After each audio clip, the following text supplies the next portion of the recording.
네, 오늘 봉독할 귀한 말씀은 창세기 35장 1절부터 8절까지입니다. 하나님이 야곱에게 이르시되 일어나 베델로 올라가서 거기 거주하며 내가 내 형 에서의 낯을 피하여 도망하던 때에 내게 나타났던 하나님께 거기서 제단을 쌓아라 하신지라.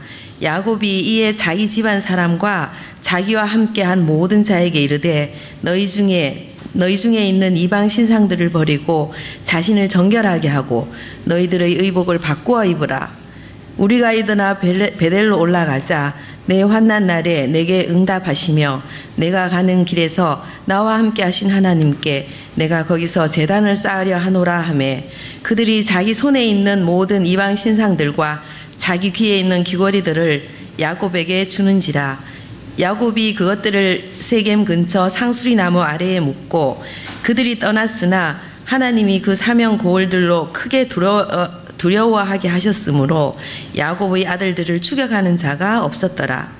야곱과 그와 함께한 모든 사람이 가나안 땅 루스 곧 베델에 이르고 그가 거기서 제단을 쌓고 그곳을 엘 베델이라 불렀으니 이는 그의 형이 낯을 피할 때에 하나님이 거기서 그에게 나타나셨음이더라. 리브가의 유모 드보라가 죽음에 그를 베델 아래에 있는 상수리 나무 밑에 장사하고 그 나무 이름을 알론 바굿이라 불렀더라. 아멘.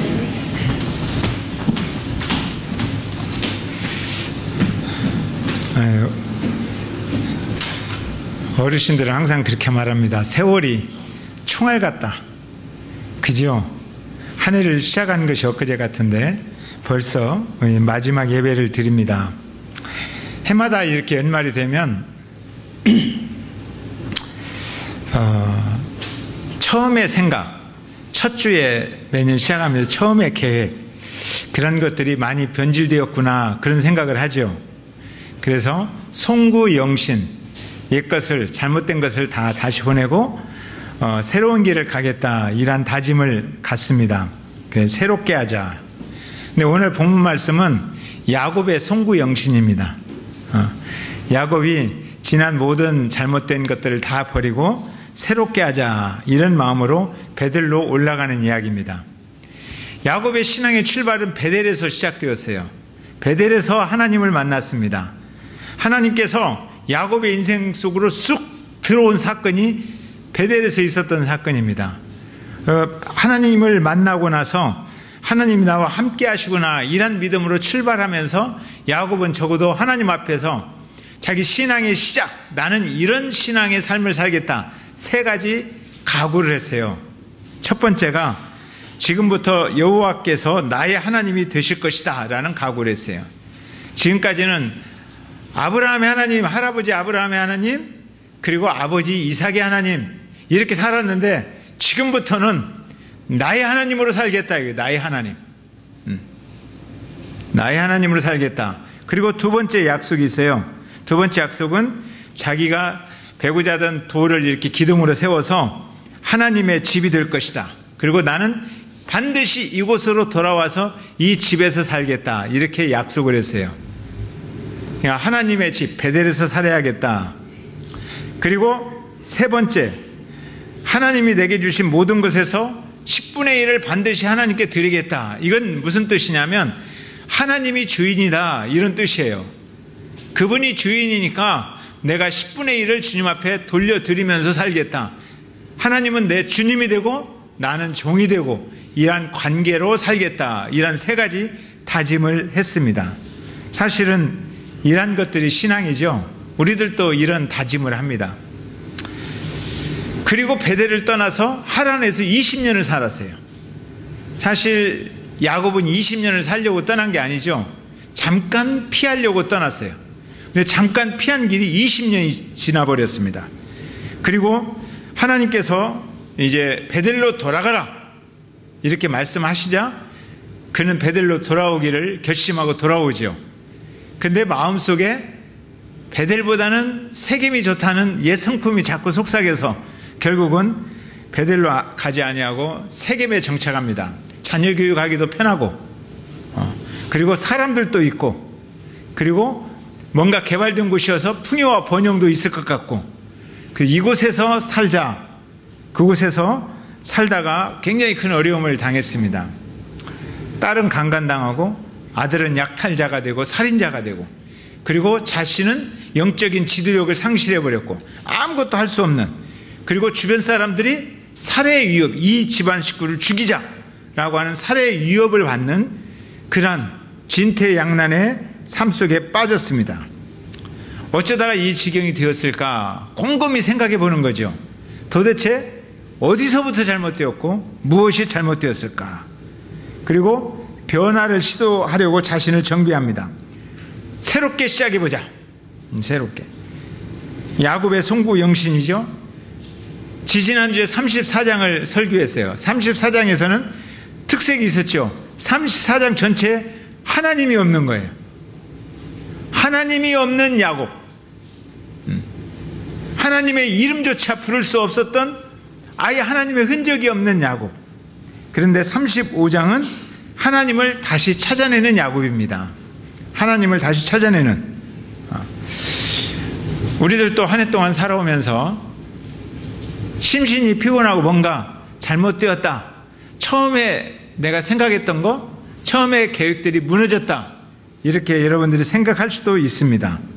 그러면 생각해 봐야 돼요. 무엇이 잘못되었는가? 삶의 우선순위에서 무엇이 잘못되었는가? 사실 기초 없는 곳에다 집을 지으려면 어떻게 되겠어요? 비바람에 불면 무너지잖아요. 기초가 든든해야 돼요. 근데 그 기초는 하나님과의 사랑의 관계입니다. 근데 하나님과 관계없이 나만 세워놓으면 바람 불면 무너지잖아요. 혹시 내가 그렇게 살지는 않았는가 하면서 이런 마음을 정비하는 그러한 시간이 되었으면 좋겠습니다. 변화라는 게 있어요. 변화. 우리는 변화해야 되는데, 고등학교 때 여러분들이 물리적인 변화, 화학적인 변화 이런 거 배웠을 거예요. 변화에는 물리적인 변화가 있고 화학적인 변화가 있어요. 물리적인 변화라는 게 뭐냐? 갑자기 물이 어떤 외부적인 차가운 영향을 받아가지고 얼어버리는 거예요. 그러니까 너무 차가워지면 얼어버렸다. 그래서 물이 변화해 얼음이 되는 거예요. 근데 외부적인 어떤 뜨거운 영향을 받아갖고 수증기가 되었다. 그런데 수증기가 되었거나 얼음이 되었거나 물로 있거나 다 H2O, 본질은 하나도 안 변한다는 거예요. 이런 변화를 체인지라고 그래요.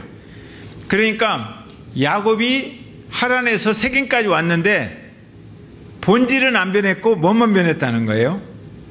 그런 외부적인, 그러니까 우리들도 그렇잖아요. 갑자기 뭔가 뜨거운 은혜를 받으면 확 좋아가지고 너무너무 좋아요.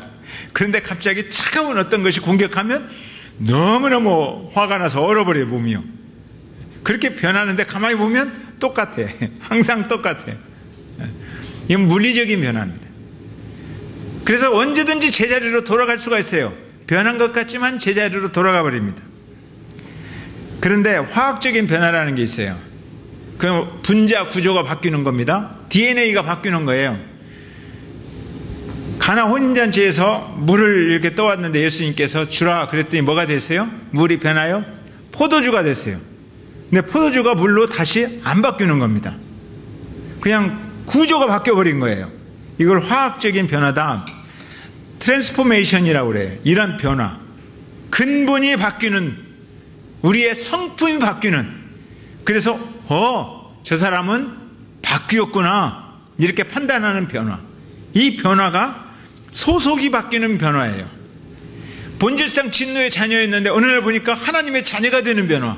이게 소속이 바뀌는 변화예요.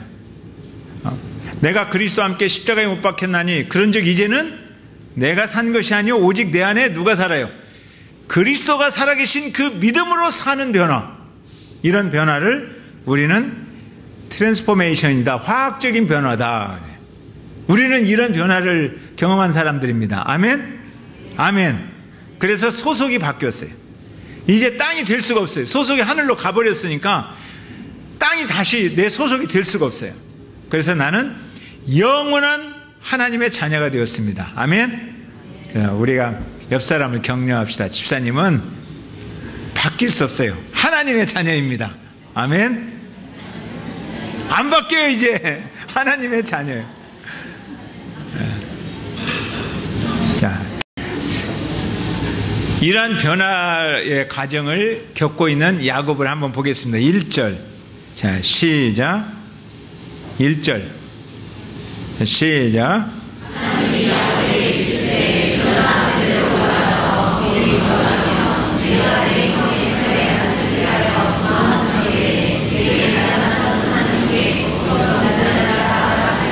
하나님이 야곱에게 이르시되 그랬어요. 하나님이 주어예요. 하나님이 야곱에게 찾아와서 말하는 거예요. 하나님의 말씀을 듣고 베델에서 살아야 행복하다 이라는 것을 깨닫는데, 베델에서 살아야 행복하다 이것을 깨닫는 시간이 30년 걸렸어요. 엄청나게 많이 걸렸잖아요. 하란에서 20년, 그리고 세겜에서 10년 살면서 정말 신앙의 위기를 맞이했습니다. 야곱의 가정이 너무너무 불쌍해졌을 때 하나님이 찾아오시는 거예요. 하나님이 야곱을 포기했다 안 했다요? 포기 안 했다. 30년 동안 야곱이 말 안 들어도 하나님은 야곱을 포기하지 않는다는 거예요. 그리고 찾아오셔서 말씀합니다. 베델로 올라가라. 이번만 말씀하신 건 아니에요. 10년 전에도 베델로 올라가라. 무슨 일이 있으면 베델로 올라가라. 계속 하나님의 말씀은 똑같아요. 베델로 올라가라. 하늘 끝에 숨어도 땅 끝에 숨어도 하나님은 찾아오셔서 뭐라고 그래요? 베델로 올라가라. 베델로 올라가야 네 인생이 행복해진다는 거예요. 베델로 올라가야 나와 바른 관계가 형성된다. 너가 살 곳은 베델이다. 베델. 너 그렇게 약속했다는 거예요. 처음부터. 나는 베델에서 살겠습니다. 이렇게 약속했다는 거예요. 영적인 슬럼프에 팍 빠져있는 이 야곱을 하나님이 찾아왔어요. 베델로 올라가자. 여러분들이 막 성령 충만하잖아요. 그죠? 아멘? 성령 충만하신 분 손 들어보세요. 성령 덜 충만하신 분 손 들어보세요. 성령으로 우리가 살려고 애를 쓰잖아요. 성령으로 살려고 애를 써요. 그럼에도 불구하고 우리는 성령으로 덜 충만해질 때가 있어요. 영적으로 슬럼프에 빠질 때가 있어요. 내 안에 어떤 감정 때문에, 외부적인 환경 때문에 이런 슬럼프에 빠질 때가 있어요. 그때 기억해야 됩니다. 그래도 하나님은 나를 포기하지 않는다. 아멘. 30년 동안 슬럼프에 빠진 야곱도 포기하지 않았듯이 하나님은 나를 결단코 포기하지 않는다. 야곱의 가정이 절단났잖아요. 딸과 아들들이 다 절단났어요. 우리의 자녀들이 절단났어요. 그래도 하나님은 포기하지 아니하신다. 그리고 찾아온다. 이것이 신약에서는 탕자의 비유예요. 탕자가 아버지를 버리고 도망갔잖아요. 그러다가 돌아옵니다. 돌아오는데 아버지가 뭐라고 그래요? 죽었던 아들이 살아왔다는 거예요. 아버지는 포기하지 않는다는 거예요. 그분이 하나님이시다. 영적인 찬바람이 불고 있다면 아버지는 영적인 난로를 피워놓고 나를 기다리신다. 이렇게 생각하시면 되는 거예요. 아멘? 그게 우리들의 믿음의 자신감입니다. 그러니까 여러분들이 힘들 때는 조용히 하나님의 음성을 들으려고 해야 돼요. 오늘 보니까 야곱이 하나님을 찾은 게 아니라 누가 찾아왔어요? 하나님이 야곱을 찾아왔어요. 우리가 슬럼프에 빠져 있을 때 하나님은 우리를 찾고 계시는 거예요. 누군가를 통해서, 메시지를 통해서나 사람을 통해서나 누군가를 통해서 나를 찾고 계세요. 근데 거기에 시선을 모으지 않으니까 하나님의 소리를 못 듣는 거예요. 근데 야곱은 들었어요. 하나님의 음성을 듣고 반응합니다. 2절. 자, 2절. 시작.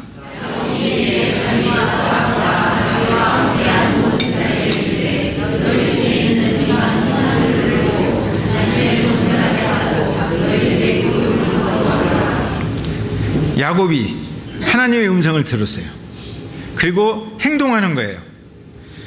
자기 집안 사람들 다 모아놓고 너희 중에 이방 신상을 버리고 자신을 정결하게 하고 너희들의 의복을 받고 입으라. 왜요? 베델로 가자. 이곳은 살 때가 아니고 우리가 살 곳은 베델이다. 이전에는 아버지로서 자녀들에게 아무 말도 못했어요. 그런데 지금은 영적인 지도력을 회복하고 있는 거예요.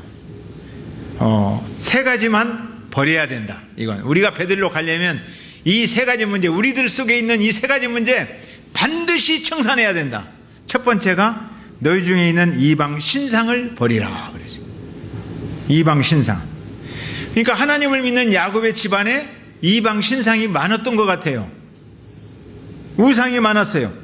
심지어 야곱이 가장 사랑하는 라헬은 자기 친정에서 드라빔을 숨겨가지고 가지고 와서 그걸 그때까지 가지고 있을 거 아니에요. 그러니 하나님을 제대로 섬기겠습니까? 친정에서 가져온 드라빔을 보면서 거기에서 복을 구하고 있는데요. 거기에서 난 아들들이 제대로 하나님을 섬기겠습니까? 다 우상을 섬기고 있는데 그 모습을 야곱이 보면서도 10년 동안 아무 소리도 못했다는 거예요.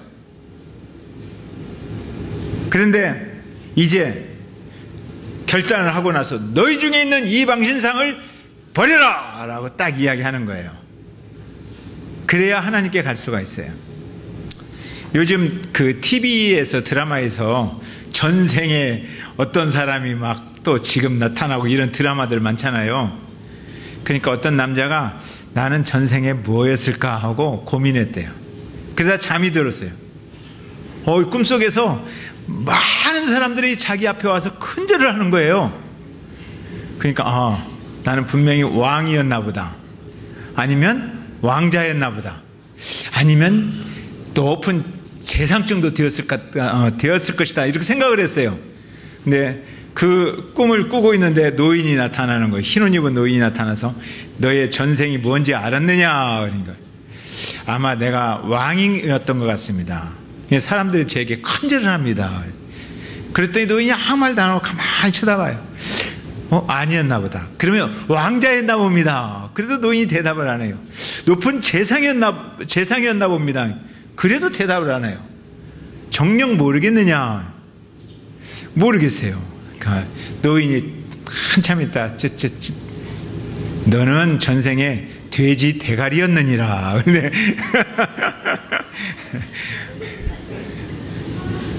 웃자고 만든 이야기잖아요. 지금도 돼지 대가리에 절하는 사람도 있어요. 지금도. 이런 게 우상이라는 거예요. 왜 절을 해요? 돼지 대가리가 높아서 절하는 게 아니에요. 나 잘 되려고 절하는 거예요. 그러니까 내가 우상인 거예요. 내가. 어디 가서 뭘 만지면서 기도해요. 그게 귀중하고 높아서 그러는 게 아니에요. 그 속에는 나 잘 되려고 뭐 하는 거예요. 그러니까 내가 딱 자리 잡고 있으면 그게 우상이라는 거예요. 하나님이 계셔야 할 자리에 내가 있는 거예요. 내가. 돼지 머리한테 절하는 사람, 돼지가 높아서 절한다는 사람 한 명도 없어요. 다 거기에 자기가 있어요. 자기. 나라는 우상이 있는 거예요. 이 우상을 치워야 되는 거예요. 그래야 하나님 믿을 수 있죠. 여러분들 저기 무당이나 뭐 점치는데 사람들이 왜 가는지 알아요? 그 사람들이 높아서 가는 게 아니에요. 거기에 누구를 가지고 가는 거예요? 나를 가지고 가는 거예요. 나. 여러분들 우상 숭배 하십니까? 네. 우상을 버려야 하나님 앞에 나아갈 수 있습니다. 우상 버립시다. 아멘. 우상만 버려서는 안 돼요. 둘째, 너희 자신을 정결케 하라. 야곱이 그렇게 말합니다. 자신을 정결케 하라. 근데 야곱이 스스로 정결하지 못할 때는 정결하라 이 말을 10년 동안 자녀들한테 아무 말도 못했어요. 근데 본인이 자신을 정결하게 하려고 합니다. 그러니까 정결하게 하라 이런 말을 하는 거예요. 요새 음주운전이 막 이슈화 됐잖아요. 음주운전하는 아버지가 자녀한테 음주운전하지 마라 이렇게 할 수 있겠어요? 없겠어요? 못하지요. 외박하는 아버지가 아들한테 외박하지 말고 일찍 들어라 이렇게 말할 수 있겠어요, 없겠어요? 못하지요. 못하지요. 자기 부모님에게 함부로 하는 아버지가 자기 자녀들한테 너는 효도해라 이렇게 말할 수 있겠어요, 없겠어요? 못하지요. 자신이 먼저 정결해야 된다는 거예요. 자신이. 야곱은 지난 10년 동안 아무 이야기도 못했어요, 자녀들한테. 그런데 하나님 앞에 새로운 결단을 하고 나니까 이렇게 말해요. 너희 자신을 정결케 하라. 이 말은 뭐예요? 야곱이 자신을 정결케 하기 시작했다는 거예요. 우리의 삶도 정결했으면 좋겠습니다. 아멘. 여러분들이 먼저 정결한 삶을 사십시다. 그리고 자녀들에게 너희 자신을 정결케 하라 이렇게 이야기할 수 있었으면 좋겠습니다. 세 번째, 이것만 가지고 안 되죠? 너희들의 의복을 바꿔 입으라 이렇게 말했어요. 의복, 옷 바꿔 입으라. 이게 무슨 뜻일까요? 의복의 상징이 세상 문화를 말하는 거예요. 세상 문화에 젖어 있다는 거예요. 세계 문화에 젖어 있어요. 세계 문화를 보려고 딸이 나가서 그들의 옷과 그들의 장식을 이렇게 받아들였잖아요. 그것을 벗어라 그랬을 때 4절 보니까 거기에는 이런 이야기가 있어요. 귀걸이도 가지고 왔다. 귀걸이에는 뭐냐면 귀걸이 안에 이방 문화 우상을 새겨가지고 그런 것을 자랑하는 거예요. 여기다 달고 다니면 복을 얻는다. 뭐 여기다 달고 다니면 복을 얻는다. 집에다 부적을 붙여놓으면 복이 들어온다. 뭐 이러잖아요. 이런 것들을 다 벗어버려라. 다 가지고 와서 땅에다 파 묻어버렸습니다. 끝! 끝. 이런 명령과 행동을 한마디로 표현하면 회개했다는 거예요. 잘못된 삶을 회개했어요. 회개하지 않고 어떻게 하나님 앞에 나아가겠어요? 그죠? 회개하지 않고 어떻게 하나님 앞에 예배할 수 있겠어요? 회개하자. 회개하자. 사실 우상은 건강한 사람을 무너뜨리는 암하고 똑같습니다. 저도 엄청 건강했잖아요. 근데 암이 딱 들어오면서 하루아침에 무너져 버리는 거예요. 우리들의 신앙의 가정에 우상이 들어오면 하루아침에 무너져 버리는 거예요. 그래서 이러한 것들을 우리가 경계하고 땅에 파 묻어버리는 그런 결단을 해야 될 줄로 믿습니다. 제가 즐겨 부르는 노래 중에 하나, 내 안과 밖 다닦으사 내 속의 죄 멸하소서. 내 안을 내 밖을 십자가의 보혈로 닦아내야 돼. 그래서 정결하게 돼야 됩니다.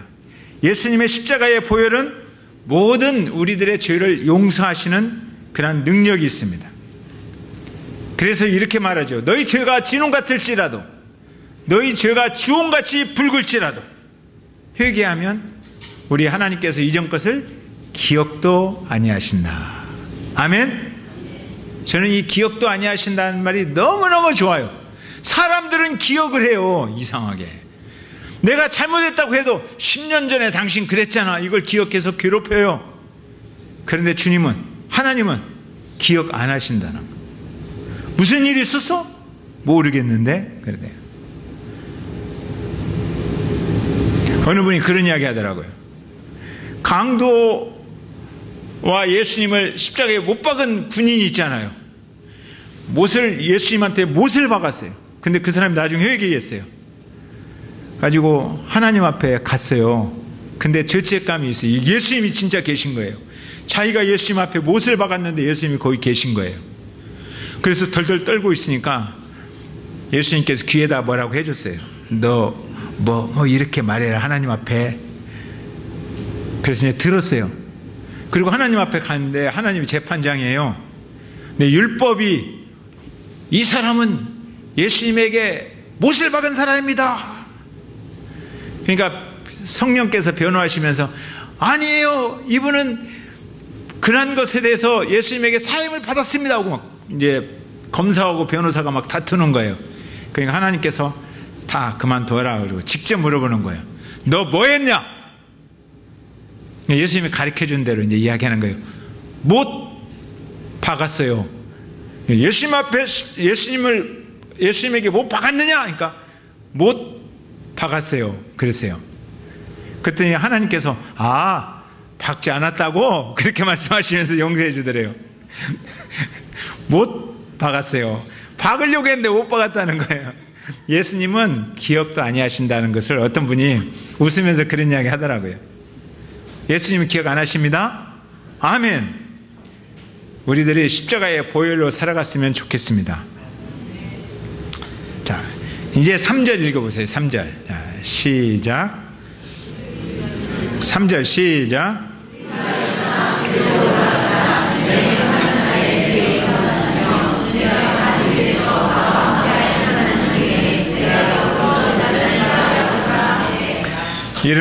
일어나서 어디로 가요?